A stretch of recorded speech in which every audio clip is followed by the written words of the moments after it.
சங்கீதம் 86:6-7 சொல்லுது. கர்த்தாவே, என் ஜெபத்திற்கு செவி கொடுத்து என் விண்ணப்பங்களின் சத்தத்தை கவனியும். நான் துயரப்படுகிற நாளில் உம்மை நோக்கி கூப்பிடுவேன்.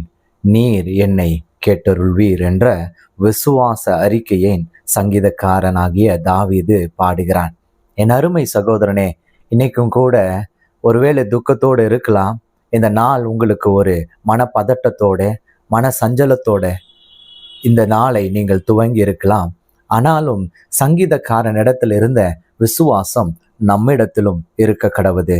அவரிடத்துல நாம் துயரப்படுகிற நாட்களிலே கூப்பிடும் பொழுது எனக்கு பதில் தருவீர் என்ற விசுவாசத்தோடே அவரை கூப்பிட்டான். நாமும் அப்படியே கூப்பிடுவோம். தேவன் இந்த நாளிலே உங்களுடைய சத்தத்தையும் கேட்பார். Say amen to me. God